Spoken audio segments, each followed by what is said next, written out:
Good morning, dear students of class 9. Welcome you all in our YouTube channel Study Warriors Academy. आप सभी बच्चों का हमारे इस ऑनलाइन क्लासेस में हार्दिक स्वागत है. I hope so you all are well and before starting today's session, the winner has a solution for every problem and the loser has a problem for every solution. कहने का मतलब जो winner होता है उसके पास उसके जीवन में उसके हर स्टेप्स में प्रॉब्लम्स तो होते हैं, लेकिन हर प्रॉब्लम्स का वो सॉल्यूशन ढूंढ लेते हैं. लेकिन जो लूजर्स होते हैं ना,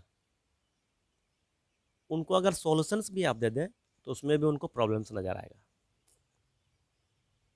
कहने का मतलब winners always overcome from problems, overcome with problems, and losers always trapped on their problems.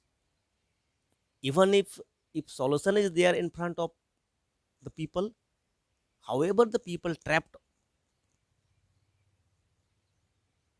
on problems. So dear students, आप लोगों से मुझे यही कहना है कि प्रॉब्लम का सॉल्यूशन बनिए, सॉल्यूशन को प्रॉब्लम में मत बनाइए.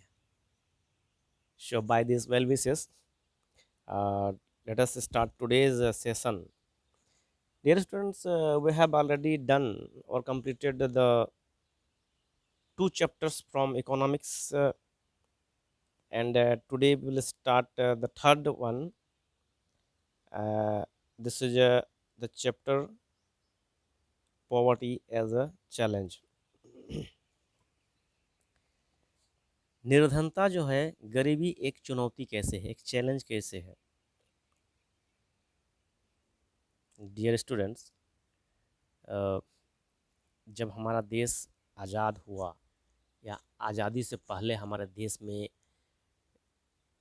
जो संसाधन थे वो सारे ब्रिटिश धीरे धीरे करके यहाँ से ड्रेनिंग किए, मतलब यहाँ से ले गए, तो हमारा देश को कंगाल कर दिए थे. तो गरीबी सबसे बड़ी चुनौती थी आज़ादी के बाद, और बहुत सारी कठिन परिस्थितियों का सामना करना पड़ा. इस चुनौती को सामना करना पड़ा, गरीबी जैसी एक बड़ी चुनौती का सामना करना पड़ा हमारे देश को.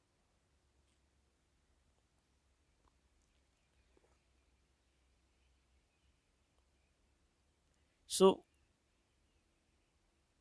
Dear students, one more thing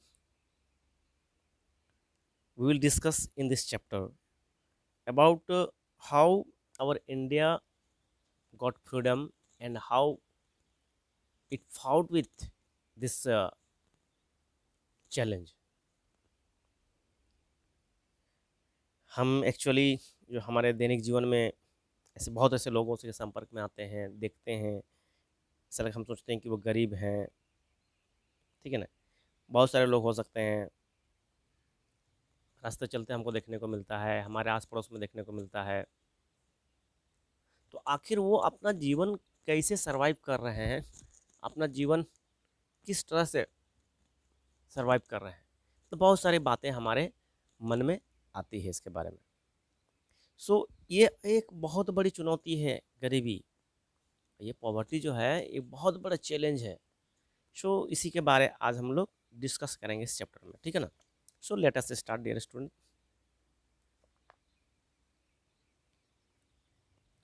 first of all we will start from introduction of poverty. Okay, so in our daily life we come across many people, yes or not. We think the people are poor, there could be landless laborer, village or people living overcrowded jhuggies in cities. They construct sites or child workers,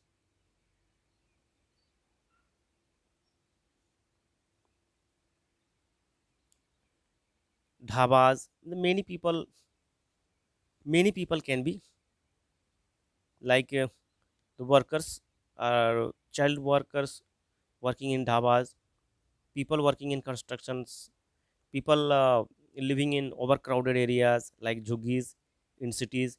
We consider those people as a poor people, yes or not? They could also be beggars. Whenever we see on the way, if any beggar is passing across, then we think, what we assume that the people is very poor.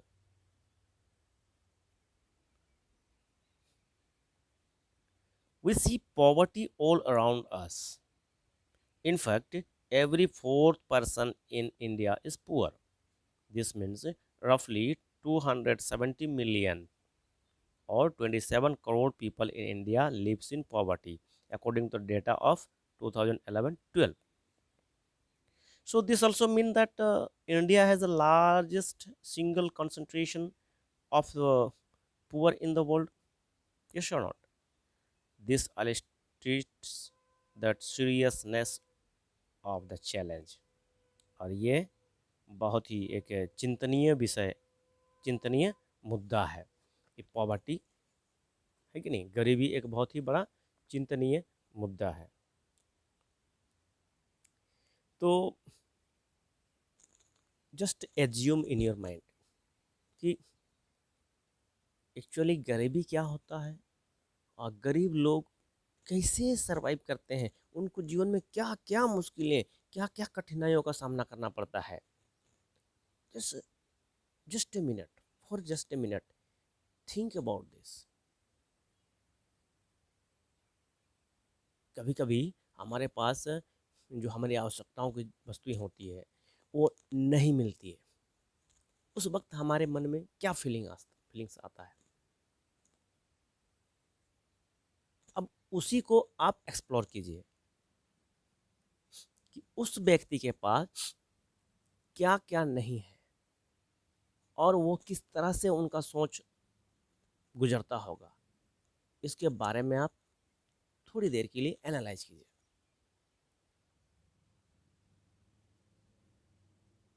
So, as per this is economics, so many case studies we do read or we do study, and by case study we understand the chapters, we understand the topics. So in this we will study about two typical case of poverty. Okay, one is first is urban case and another is rural case. Okay, the picture you are seeing story of Ram Saran. Okay, this is all about the story of Ram Saran in picture 3.1 you can see. So let us start with the urban case. 33-year-old Ram Saran work as a daily wages laborer in a wheat flour mill near Ranchi in Jharkhand. Yes, एक wheat flour mill में labour के रूप में काम करता है Ram Saran. He managed to earn around 1500 rupees per month when he find employment, which is not often. जब वह जब उसको काम मिलता है तो काम मिलता है उस समय उसको लगभग 1500 रुपीज़ एक महीना में वो कमा लेता है यदि काम मिलता है तो। अगर नहीं मिलता है तो नहीं कमाता है, तो ये प्रायः नहीं होता है, कभी काम मिलता है कभी नहीं मिलता है, ठीक है ना। The money is not enough to sustain his family. Obviously 1500 rupees कोई बड़ा पैसा नहीं है, इसे वो आज के डेट में सस्टेन करना बहुत ही मुश्किल की बात है, ठीक है ना। और उसकी फैमिली में 6 मेंबर्स है, that includes his wife and 4 children aged between 12 to 6 month. तो उसके घर में 6 मेंबर है टोटल मिला के, ठीक है ना, जो आपका 6 मंथ से लेके 12 ईयर्स तक के हैं उनके बच्चे।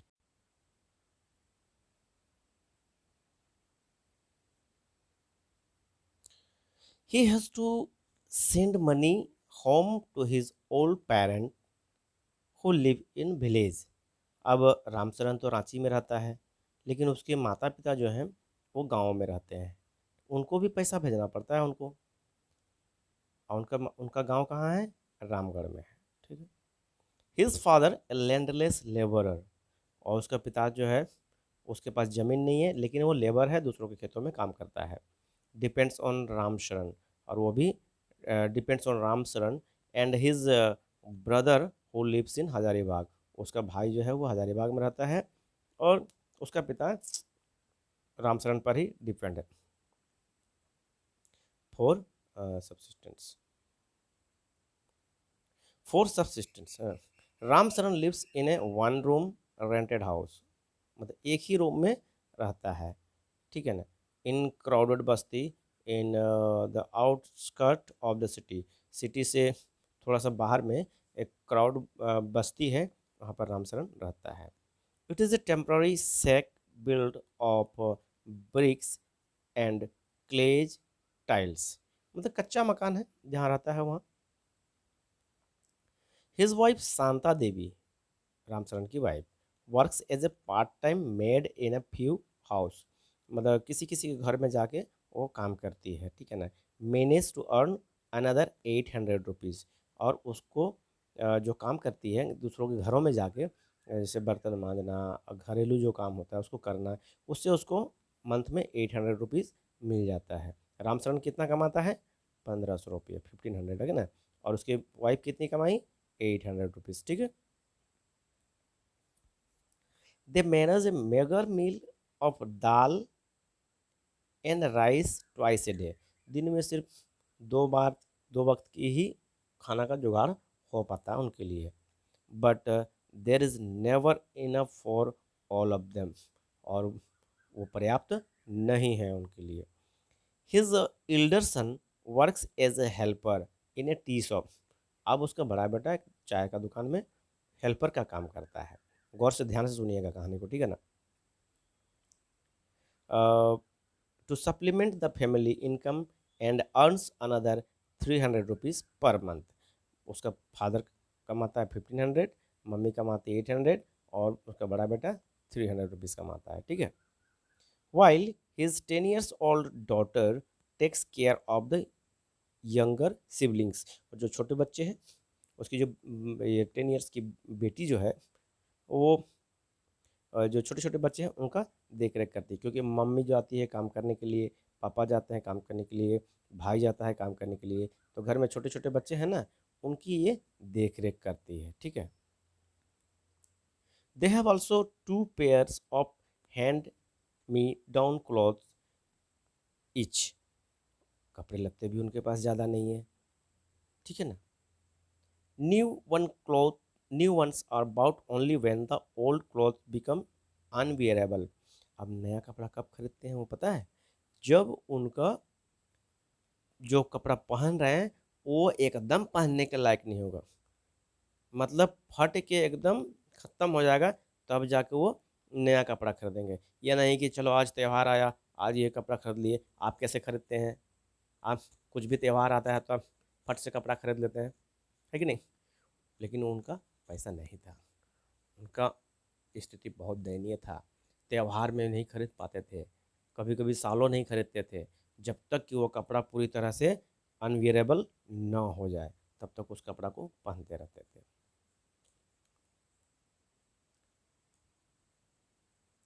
शूज़ आर ए लग्जरी, देखिए जूता तो उन लोग के लिए बहुत लग्जरी था, कहने का मतलब जूता उन लोग, शूज नहीं खरीद पाते थे।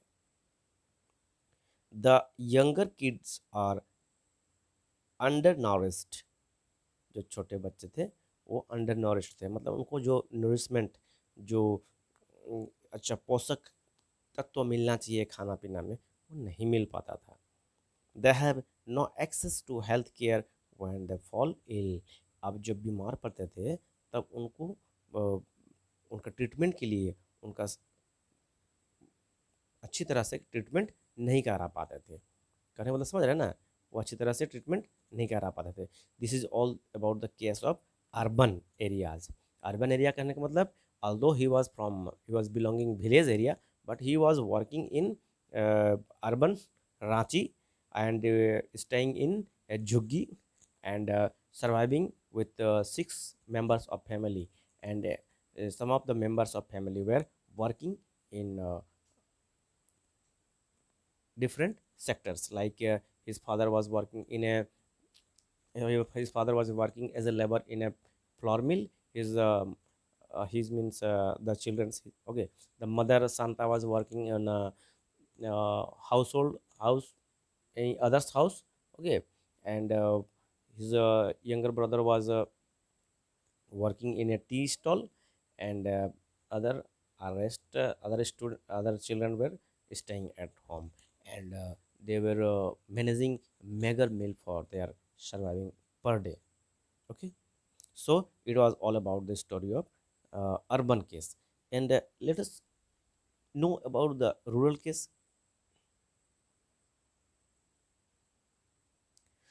Lakha Singh. Lakha, Lak, Lakha Singh belongs to a small village near Meerut in Uttar Pradesh. Okay, his family does not own any land. उसका परिवार के पास अपना कोई जमीन नहीं था. So they do odd job for the big farmers.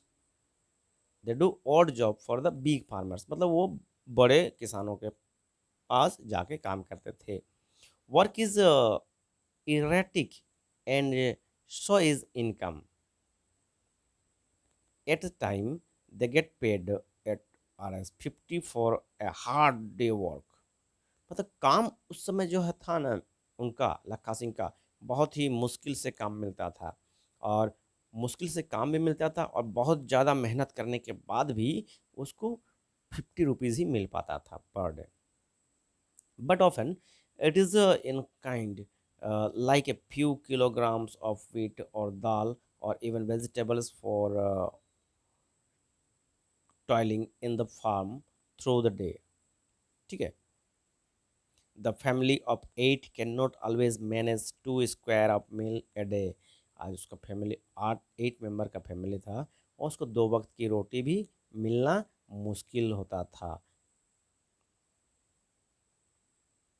Lakha lives in कच्चा हट on the outskirt of the village. गांव के बाहर में वो अपना कच्चा मकान बनाकर रहता था.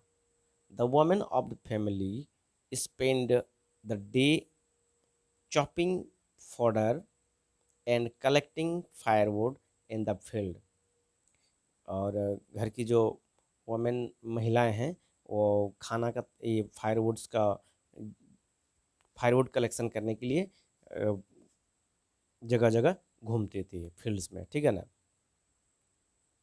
हिज फादर ए टीबी पेशेंट. अब उनका पिता जो था एक टीबी पेशेंट था. पास्ट अवे 2 years एगो. और 2 साल पहले ही उनका देहांत हो चुका था. Due to lack of medication, उनका इलाज नहीं होने के कारण, ठीक है ना. His mother now suffer from the same disease, and life slowly ebbing away. उसकी मम्मी भी वही बीमारी अवस्था में थी, और उसका वाइफ का स्थिति भी धीरे धीरे डाउन होते जा रहा था, ठीक है ना, क्योंकि उनको ठीक से सही से खाना नहीं मिल पा रहा था. 2 वक्त की रोटी जुगाड़ नहीं हो पाती थी. Although the village is a primary school, Lakhan never went there. हालांकि गांव में एक स्कूल था, लेकिन लखन कभी गया नहीं, क्योंकि उसके पास वैसी स्थिति रही नहीं, वो गरीब था ना. He had to start earning when he was 10 years old. जब वो 10 साल का था ना, तब से वो कमाना स्टार्ट किया, तो पढ़ने कब जाएगा. New clothes happen once in a few years. Even soaps and oil are a luxury for the family. अब बताइए, नया क्लोथ्स अगर खरीदना है तो भी फ्यू इयर्स करने का मतलब कई सालों बाद कभी कभार नया कपड़ा खरीद लिए तो खरीद लिए. और ये जो हम लोग साबुन, शैम्पू, ये डियो लगाते हैं ना, ये बात तो दूर किए, साबुन और तेल जो होता है उस वो भी उनके लिए लग्जरी था. मतलब साबुन लगा लिए तो बस आज बहुत अच्छा से नहाया है. समझ रहे हैं ना, ये बात थी, ये लखा सिंह की बात है ना. सो This is all about the story of rural area and urban area. In urban area, ये पिक्चर देख रहे हैं, ये अर्बन एरिया का स्टोरी है, ठीक है ना, रामचरण का स्टोरी है, ठीक है। रामचरण का में क्या देखिए, एक बेटा चाय का दुकान में काम करता है, पिताजी फ्लोर मिल में काम करते हैं, और उसकी मम्मी क्या है, वो कुछ घरेलू काम करती है यहाँ वहाँ के, ठीक है ना। और बड़ी बेटी क्या है, वो बच्चों को देख रेख करती है, ठीक है। और इसका 2 वक्त का खाना जुटाना बहुत मुश्किल का चीज़ था, ठीक है। उसी प्रकार ये रूरल एरिया में हम लोग देखते हैं, रूरल एरिया में क्या देखे हम लोग, ये लखा, ठीक है, इसका कच्चा मकान में रहता है और दूसरों के खेतों में काम करता है। 2 वक्त की रोटी जुगाना मुश्किल है, उसका पिताजी नहीं है, उसकी मम्मी बीमार है, ठीक है। गांव में स्कूल है लेकिन कभी गया नहीं स्कूल। तो ये 2 केस स्टडी पढ़ के आपको क्या समझ में आया, just analyse for a while, ठीक है ना। आप सोचिए क्या समझ में आ रहा है। चलिए, study the above case poverty and discuss the following issue related the poverty. चलिए, हम लोग तो स्टडी किए, ठीक है ना। अब गरीबी के बारे में हम लोग क्या क्या कंसिडर कर सकते हैं। पहला तो लैंडलेसनेस, जमीन नहीं है। दूसरा अनएम्प्लॉयमेंट, राइट। तीसरा साइज ऑफ फैमिली, बड़ा फैमिली की, इसका 6 मेंबर है, उसका 8 मेंबर है ना। तीसरा इलिटरेसी, पढ़ा लिखा नहीं होना। Poor health and malnutrition, child labour, helplessness. ये सारा चीज इन 2 स्टोरी में हम लोग को समझ में आया, यस और नॉट। तो ये क्या है, these are the factors of गरीबी, these are the factors of poverty.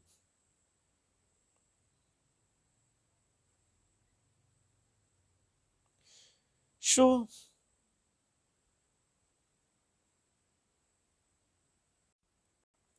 अब ये 2 केस जो हम लोग अभी पढ़े, इससे हमको पॉवर्टी के बारे में बहुत सारा चीज़ देखने को मिला। इसका जो डायमेंशन है पॉवर्टी का, ये हमको समझ में आया, है कि नहीं। So this 2 typical case illustrate many dimension of poverty, yes or not, many dimension of poverty, yes. They show that poverty means hunger and lack of shelter. It also a situation in which parents are not able to send their children to school, or situations where sick people cannot afford treatment. Poverty also means lack of clean water, sanitation facility. It also means lack of regular job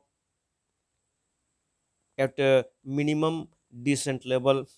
Okay, above all means living with a sense of helplessness. Poor people are in situation in which they are ill treated at almost every places, in farms, in factories, government offices, hospitals, railways, stations. Obviously, nobody would like to be in poverty. Nobody like to live in poverty. क्या कोई गरीबी में रहना चाहेगा क्या? कोई पसंद करेगा? कोई कहता है कि मैं गरीब बनना चाहता हूँ? कभी नहीं कहता है। हर कोई कहता है मुझे अमीर बनना है, मुझे अमीर बनना है। क्यों? क्योंकि गरीबी एक श्राप है, गरीबी एक चैलेंज है, बहुत बड़ा चैलेंज है, और इस चैलेंज को जूझना, इस चैलेंज को पार करना एक बहुत बड़ा टास्क है। I hope so you have understood regarding this topic that about poverty. Okay, अगर नहीं समझ में आ रहा है तो बार बार इस वीडियो को देखिएगा, क्लियर हो जाएगा, ठीक है। One of the biggest challenge of independent India has been to bring millions of its people out of abject poverty. Mahatma Gandhi always insisted that India would be truly independent only when the poorest of its people become free of human suffering. India के पास एक बहुत बड़ा challenge है स्वतंत्र भारत के पास, ये poverty को हटाना है। मिलियंस ऑफ पॉवर्टी जो है इसको हटाना है। कैसे हटाएं? महात्मा गांधी का भी कहना ही है कि जब तक हमारे देश के लोग, जब तक हमारा देश गरीबों से हटेगा नहीं, जब तक हमारे देश में गरीबी को नहीं हटाया जाएगा, तब तक हमारे देश के विकास संभव नहीं है।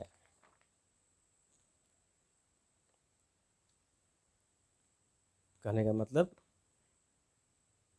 ये जो करोड़ों लोग हैं, इसको गरीबी से बाहर निकालना स्वतंत्र, जब से हमारा देश आज़ाद हुआ, सबसे एक बहुत बड़ा चुनौती है।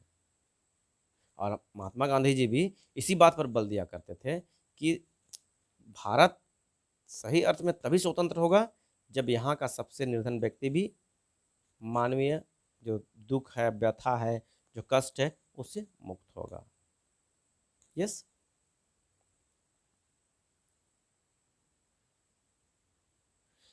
Late us see about poverty as seen by social scientist. अब सोशल साइंटिस्ट जो हैं, सामाजिक वैज्ञानिक लोग जो हैं, उसकी दृष्टि में पॉवर्टी क्या है, क्या कहा है इन्होंने पॉवर्टी के बारे में, थोड़ा देखते हैं। Since poverty has many facts, social scientists look at it through a variety of indicators. Usually, the indicators used relate to the level of income. Level of income, उसका इनकम, पब्लिक का income का level क्या है, इसके हिसाब से इन्होंने इसको मेजर किया है। कहने का मतलब level of income and consumption, मतलब उसका इनकम का लेवल क्या है और उसका कंजम्पशन का लेवल क्या है। But now poverty is looked through other social indicators like electricity level. Electricity level क्या है? Lack of general assistance due to malnutrition, कुपोषण जिसको कहते हैं, ठीक है। Lack of access to health care, lack of job opportunity, lack of access of safe drinking water, sanitation etcetera. ये जो सोशल साइंटिस्ट हैं, इनके मुताबिक पॉवर्टी का डेफिनेशन है ये, ठीक है ना।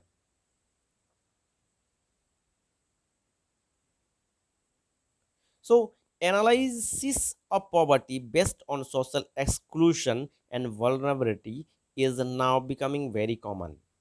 तो पॉवर्टी को हम लोग कैसे समझेंगे? On the basis of social exclusion, social exclusion and another thing is vulnerability, ठीक है ना। ये दो केसेस जो हैं, दो फैक्ट्स जो हैं, इसके द्वारा हम गरीबी को या पॉवर्टी को समझ सकते हैं। तो let us discuss about this two things.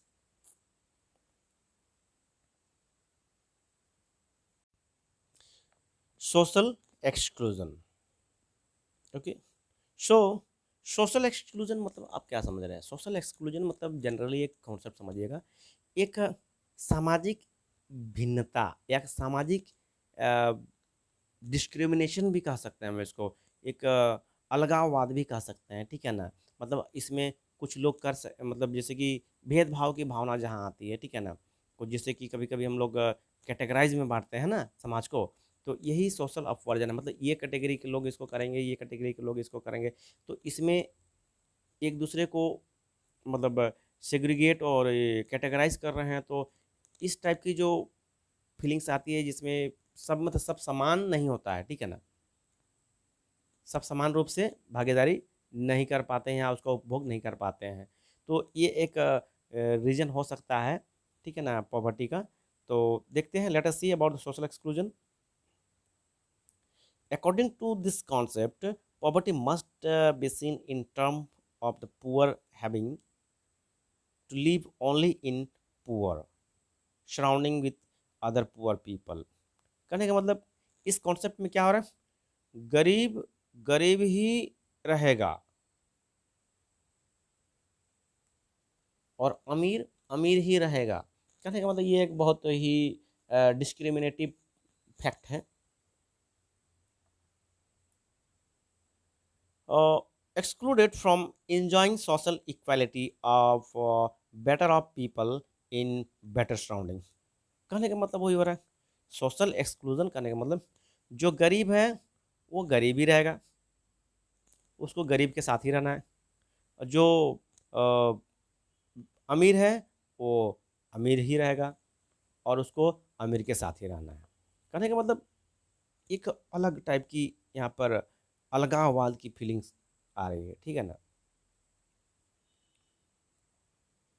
Social exclusion can be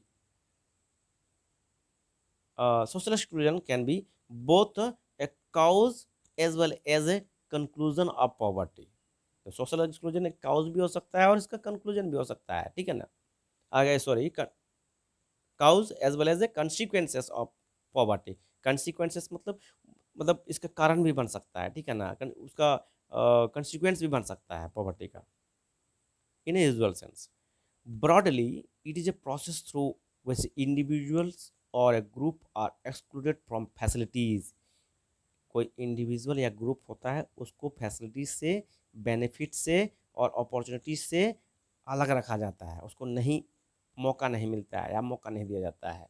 that others enjoy, जो अगला जो इंजॉय कर रहा है फैसिलिटी बेनिफिट्स और अपॉर्चुनिटीज, उसको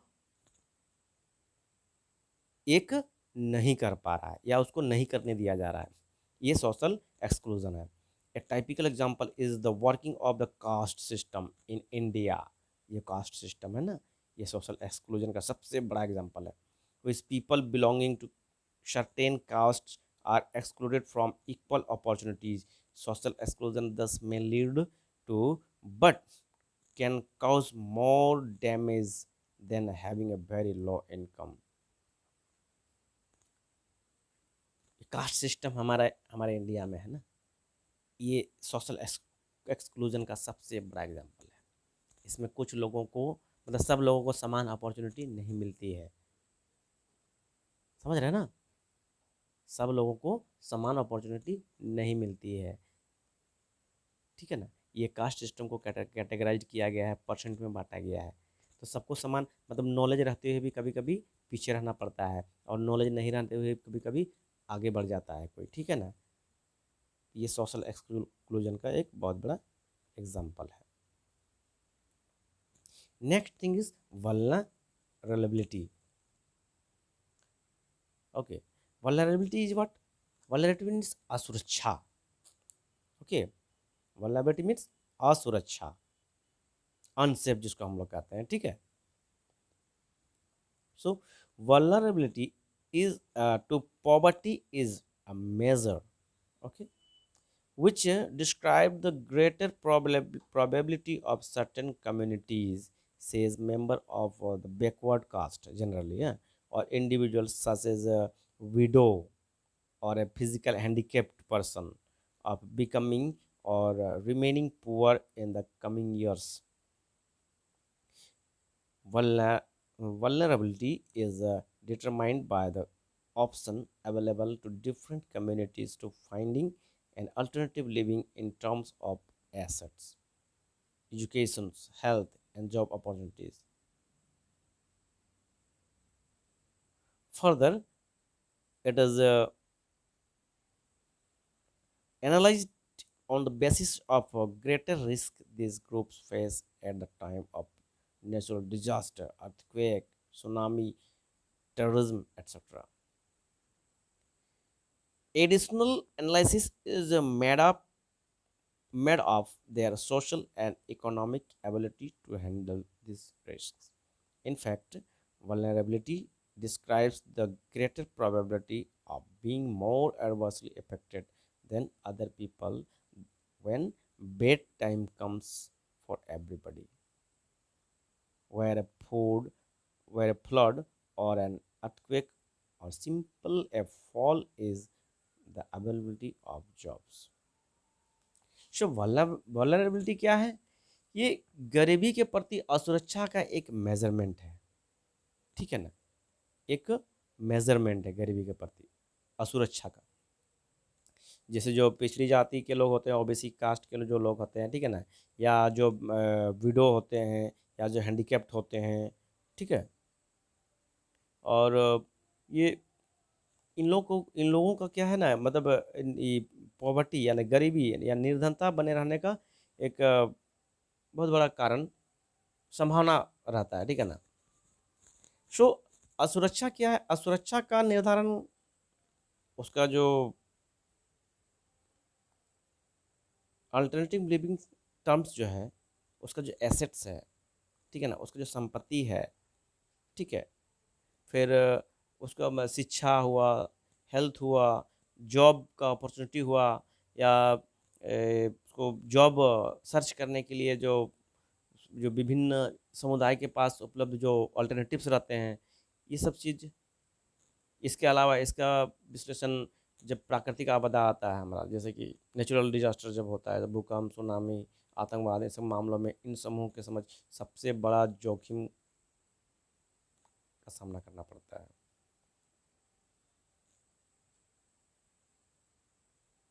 ठीक है ना। और इसका अतिरिक्त विश्लेषण इन जोखिमों से निपटने के लिए उनकी सामाजिक और आर्थिक क्षमता के आधार पर किया जाता है। वास्तव में जब सभी लोगों के लिए बुरा समय आता है, चाहे कोई बाढ़ हो या भूकंप हो या फिर नौकरी में उपलब्धता की कमी, दूसरे लोगों की तुलना में अधिक प्रभावित होने की संभावना का निरूपण ही असुरक्षा है। कहने का मतलब जैसे कि एक आम व्यक्ति का जीवन यापन करना, ठीक है ना, और एक हैंडीकेप्ट है, या गरीब है, निर्धन है, या मतलब असुरक्षित जिसको कहेंगे, ठीक है ना, तो उसके लिए सरवाइव करना उस केस में, और एक संपन्न भरा पूरा व्यक्ति के लिए सरवाइव करना थोड़ा सा डिफरेंस आ जाता है इसमें, ठीक है ना। So it was all about the vulnerability and social exclusion to determine the poverty. Okay, so dear students, that's all for today. Next day we will start or will know about the poverty line, and we'll proceed this chapter forward. So we have started today this chapter, no? Poverty as challenge. How you feel, or how you understood, what you understood, please give me in comment. And once again I want to say that you have not subscribed our channel Study Warriors Academy, then subscribe it and press on bell icon for more updates. Okay, wish you all the best. Thank you very much.